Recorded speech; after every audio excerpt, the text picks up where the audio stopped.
What if there were multiple versions of you, each existing in their own reality?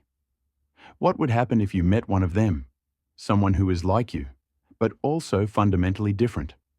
Let's take a journey into the unknown, where the boundaries of science and reality blur. The hum of machinery filled the room, accompanied by the rhythmic clicking of keyboards and the faint glow of screens. Dr. Elias Kane stood at the center of the chaos, his fingers nervously tapping against the edge of a control panel. His eyes darted to the massive ring-shaped device towering in front of him, a prototype known as the Quantum Nexus. Elias wasn't just any scientist. He was a pioneer in quantum mechanics and string theory. For decades, he had theorized the existence of parallel universes, but tonight he was ready to prove it. "Are we ready, Mia?" he asked his assistant, who stood a few feet away, monitoring the device's energy levels. Mia, a sharp and pragmatic physicist, glanced at him over her glasses. "Ready as we will ever be." "But Elias, if this works, it's not just science, it's history." Elias nodded, his mind racing. He had devoted his life to this moment, but now that it was here, he couldn't shake the fear creeping into his chest. What would they find on the other side? The quantum nexus roared to life as energy surged through its coils. A thin veil of shimmering light began to form within the ring, resembling a liquid mirror. The portal was open. "Step 1 complete," Mia said. "The dimensional bridge is stable."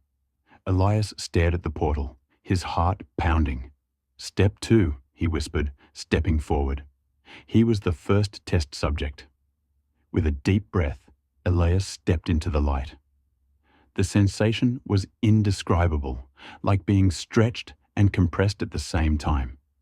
His vision blurred, colors blending into a kaleidoscope of chaos. And then, just as suddenly as it began, it stopped. Elias stumbled forward, his feet landing on solid ground. He blinked, trying to orient himself. The world around him looked familiar, yet off. He was still in the lab, or at least a version of it. The equipment was arranged differently, and the air had a faint metallic tang. "Hello, Dr. Kane," said a voice. Elias spun around to see a man standing in the corner, leaning casually against a console. The man looked exactly like him. Same height, same build, even the same streak of grey in his hair. But there were differences too. This version of Elias carried himself with an air of confidence, his eyes sharp and calculating. He wore a sleek black suit, far more sophisticated than the lab coat Elias had on. "Welcome to Universe 27B, the alternate," Elias said, smirking. Elias' mouth went dry. "You're me?" "Sort of," the alternate replied.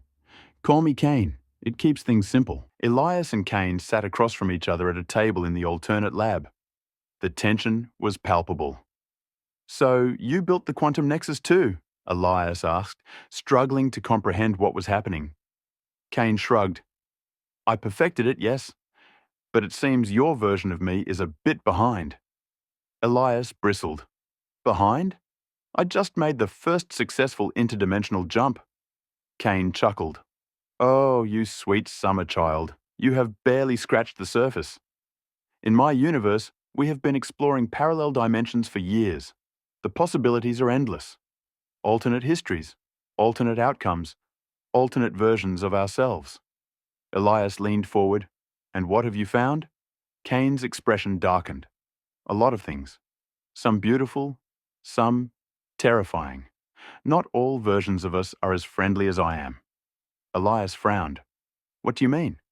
Kane stood and walked to a nearby console, pulling up holographic images of various universes. One showed a version of Earth where the sky burned red, the ground littered with the ruins of cities. Another showed a utopia of towering crystal spires. "Every universe has its own rules," Kane explained. "Some are peaceful, others are war zones. Some are thriving, others are collapsing. But the most dangerous thing we've discovered is us." Elias stared at him. "What are you saying?" Kane turned to face him, his expression grim.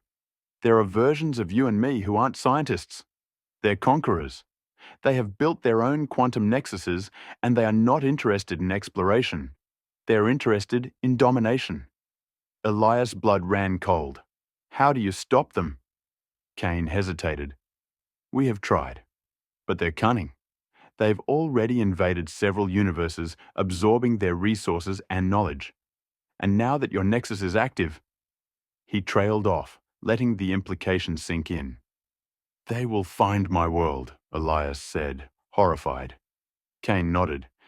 It's only a matter of time. Elias and Kane worked together for hours, comparing notes and exchanging theories. Despite their differences, they found common ground in their shared passion for science.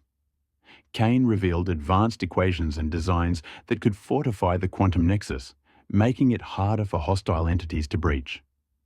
Elias, in turn, shared ideas that Kane hadn't considered, proof that even the less advanced version of himself had valuable insights. As they worked, Elias couldn't help but wonder about the ethical implications of their discoveries.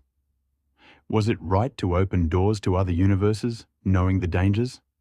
Kane, Elias said cautiously, do you ever think we've gone too far? That maybe some doors should stay closed?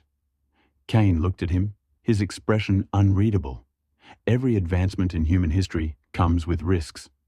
The question isn't whether we have gone too far. It's whether we are prepared for what comes next. Their work was interrupted by an alarm. The quantum nexus in Kane's lab had activated on its own. Kane's face paled. That's impossible. No one else should have access to this frequency.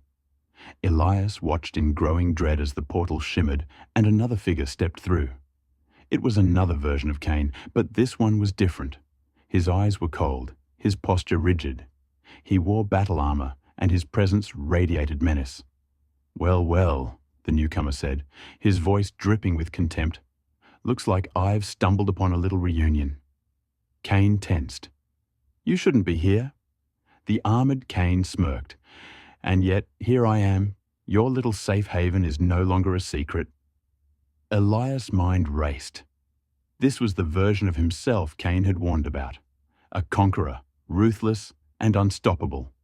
The confrontation escalated quickly. The armored Kane revealed that he had been monitoring their activity and had decided it was time to acquire their knowledge. A fight broke out in the lab, energy weapons firing and machinery sparking. Elias and Kane managed to hold their ground, but they were outmatched. We can't win this, Kane muttered, his voice tight with frustration. Elias looked at the portal. Then we don't fight. We run. Reluctantly, Kane agreed. Together, they activated the quantum nexus and dove through, leaving the armored Kane behind. Elias and Kane emerged in yet another universe, their bodies aching from the jump. This world was strange, skies of swirling purple, with floating islands suspended in the air. Kane looked around, his jaw tightening. This isn't over. He will come after us. Elias nodded. Then, well, be ready. As they began planning their next move, Elias realized something profound. The multiverse wasn't just a collection of alternate realities. It was a reflection of humanity's potential for both good and evil. And while the dangers were great, so were the opportunities. Together, Elias and Kane vowed to protect the multiverse from those who would exploit it, using their combined knowledge to build a brighter future. Parallel universes are more than just a scientific curiosity. They're a mirror, showing us who we are and who we could be. But as Elias and Kane discovered, meeting your alternate self isn't just a journey into the unknown.